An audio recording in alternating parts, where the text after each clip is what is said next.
Hai Positive People, kita sudah menyelesaikan Matius pasal yang ke-5 sampai Matius pasal yang ke-13. Dan kali ini kita masuk Matius 14, karena kemarin kita khusus edisi Daily Devotion Kebangsaan Republik Indonesia yang ke-75. Dan kita kembali menyelesaikan untuk mempelajari kitab Matius. Kali ini kita mengambil Matius pasal 14 ayat 3 sampai 12. Judulnya Yohanes Pembaptis dibunuh. Sebab memang Herodes telah menyuruh menangkap Yohanes, membelenggunya dan memenjarakannya, berhubung dengan peristiwa Herodias, istri Filipus saudaranya. Karena Yohanes pernah menegur dan berkata, tidak halal engkau mengambil Herodias. Herodes ingin membunuhnya, tetapi ia takut akan orang banyak yang memandang Yohanes sebagai nabi. Tetapi pada hari ulang tahun Herodes, menarilah anak perempuan Herodias di tengah-tengah mereka dan menyukakan hati Herodes, sehingga Herodes bersumpah akan memberikan kepadanya apa saja yang dimintanya. Maka setelah dihasut oleh ibunya, anak perempuan itu berkata, berikanlah aku di sini kepala Yohanes Pembaptis di sebuah talam. Lalu sedihlah hati Raja Herodes, tetapi karena sumpahnya dan karena tamu-tamu diperintahkannya juga untuk memberikannya. Disuruhnya memanggal kepala Yohanes di penjara, dan kepala Yohanes itu pun dibawa orang di sebuah talam, lalu diberikan kepada gadis itu, dan ia membawanya kepada ibunya. Kemudian datanglah murid-murid Yohanes Pembaptis, mengambil mayatnya dan menguburkannya. Lalu pergilah mereka memberitahukannya kepada Yesus. Benda apa yang biasa dijadikan sebagai hadiah? Macam-macam. Mulai dari benda kecil seperti sapu tangan, sampai benda yang canggih seperti telepon genggam, sepeda motor, ataupun mobil. Namun siapa yang pernah menyangka bila anak perempuan Herodias meminta kepala Yohanes Pembaptis sebagai hadiah kepandaian menari pada ulang tahun Raja Herodes? Pasti orang banyak heran dan bertanya-tanya, mengapa gadis itu begitu sadis? Ternyata ada dalang yang mengatur permintaan yang tak berperi kemanusiaan itu. Dialah Herodias, istri Herodes yang sebenarnya tidak sah. Karena Herodias sebenarnya adalah adik ipar Herodes atau istri dari Filipus saudara tiri Herodes. Lalu mengapa Herodias menginginkan kepala Yohanes Pembaptis? Karena Yohanes berulang kali menegur Herodes mengenai perkawinan yang tidak sah itu. Herodes marah, kemudian memenjarakan Yohanes. Sebenarnya dia ingin membunuh Yohanes, hanya saja dia takut pada reaksi orang banyak. Namun Herodias rupanya tidak puas bila Yohanes hanya dipenjarakan. Karena itu dia memikirkan cara terbaik untuk melenyapkan Yohanes dari muka bumi ini, supaya tidak ada lagi yang meributkan perkawinannya. Kita bisa melihat di sini ada dua respon saat orang menegur kita. Respon yang pertama, ketika orang menegur kita menjadi bitter atau pahit. Herodes dan Herodias ditegur Yohanes. Harusnya dia bersyukur untuk memperbaiki tingkah lakunya supaya tidak hidup dalam dosa. Melainkan malah dia marah, langsung memenjarakan, memasung dan membunuh nyawa orang yang tidak bersalah. Kita ini masih jauh daripada kesempurnaan. Kita gak lepas dari buat kesalahan ataupun dosa dan pelanggaran. Itu sebabnya kita butuh orang-orang yang bisa melihat, yang bisa melihat blank spot, di mana kita gak bisa lihat kekurangan kita, agar kita bisa memperbaiki. Tapi nyatanya di sini, ketika Herodes dan Herodias ditegur, dia melainkan sakit hati dan berusaha untuk membantai, menyelesaikan dari muka bumi. Dan ketahuilah, ketika nyawa seseorang dilenyapkan karena kita gak suka sama orang itu, maka kita akan dihantui dengan rasa bersalah yang tidak berkesudahan. Dan apapun yang kita kerjakan di bumi menjadi mandul. Langit berubah tembaga, tanah berubah jadi besi. Apa yang kita doakan tidak pernah terjadi turun. Apa yang kita kerjakan di bumi tidak pernah tumbuh. Saya teringat ada seorang ayah yang begitu kasar dan kejam. Tidak dapat menahan emosinya untuk sekian kalinya seorang putranya yang masih kecil menanyakan mengapa ayahnya jarang di rumah. Dalam keadaan mabuk, ia segera mengambil pisau dan menusuk tubuh putranya. Selama hidupnya, sang ayah ini selalu dikejar bayang-bayang ketakutan karena telah membunuh anaknya yang tidak bersalah. Mungkin kita gak pernah membunuh orang secara fisik, tapi kita mungkin pernah ditegur sama bawahan kita. Akhirnya kita menjegal kemajuan karirnya, kemajuan pelayanannya. Kita jadi membunuh potensi, semangat dan kreativitas orangnya. Sama dengan Herodes dan Herodias. Kita gak akan pernah diluputkan dari bayang-bayang ketakutan.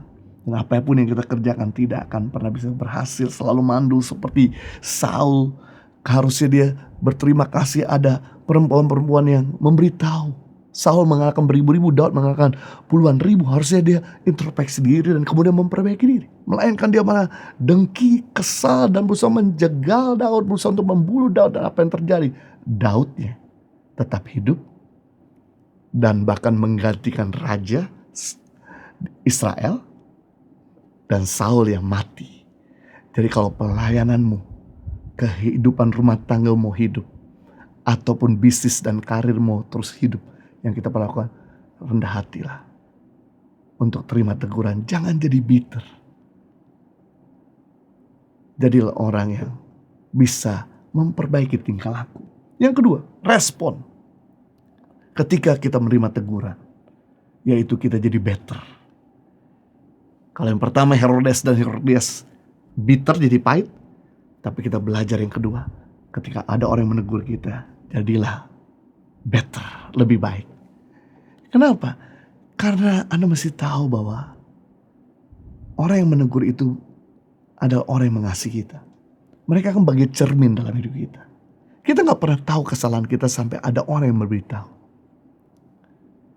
Bedanya victor sama victim, pemenang sama pecundang. Victim atau pecundang benci saat dikritik. Sedangkan pemenang atau victor terbuka saat dikritik. Yang menarik di sini ternyata bedanya perusahaan bintang 5 dan perusahaan bintang 3 adalah perusahaan bintang 5 bukan cuma bagus di servisnya saja, tapi mereka adalah perusahaan-perusahaan yang selalu membuat atau terbuka terhadap kritikan dan saran. Makanya ketika saya naik penerbangan bintang 5, saya kaget. Selalu ada kertas saran dan pesan. Bahkan saya sering kali datengin sama pramugara atau pramugari untuk saya memberikan saran dan pesan. Bahkan ketika saya juga masuk hotel bintang 5, saya selalu menemukan begitu ada kertas saran dan pesan. Bahkan ada satu hotel di mana dia taruh kertas saran dan pesan ditaruh di atas tempat tidur.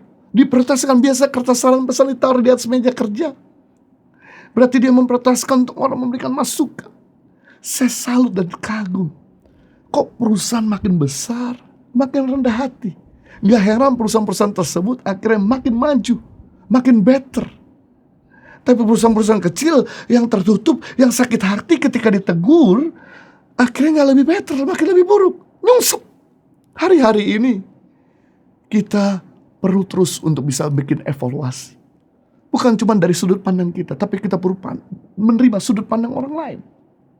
Dan ketika kita terbuka untuk menerima masukan dan kritikan, apa yang terjadi? Seperti Daud dan Musa. Daud juga melakukan berzina. Dia bahkan bukan cuma itu, membunuh suaminya. Tapi yang menarik, Daud ketika ditegur sama Nabi Nathan, dia tidak sakit hati, dia gak bunuh Nabi Nathan, melainkan dia perbaiki. Dia minta ampun sama Tuhan. Dan yang menarik, dia tidak bikin kesalahan yang sama. Dan dari Daud lahirlah sang juru selamat.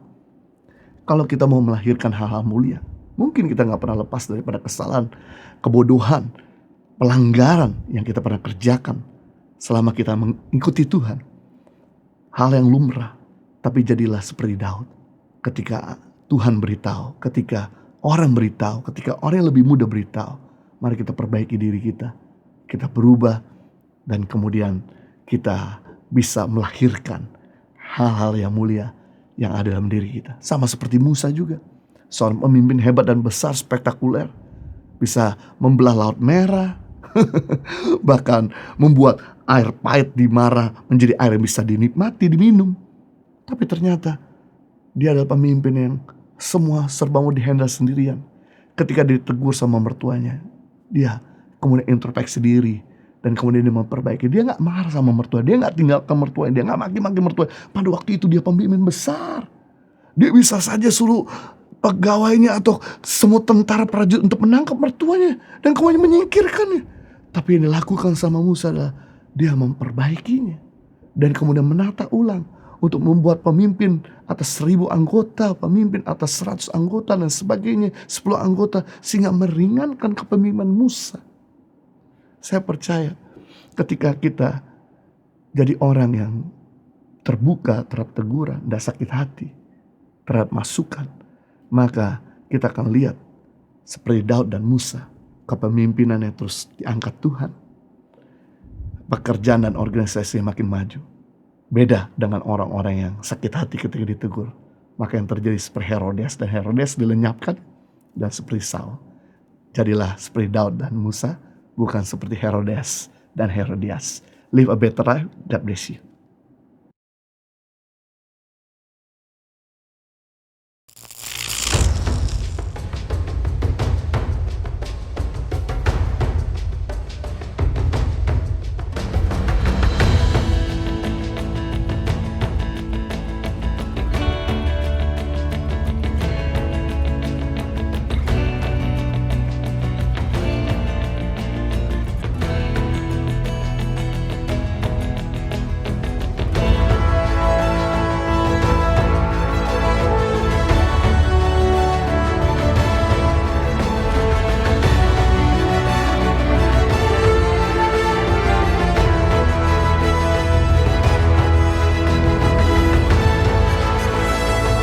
Suka duka, perjuangan guru tangan pengharapan dalam membangun pendidikan di pedalaman Indonesia.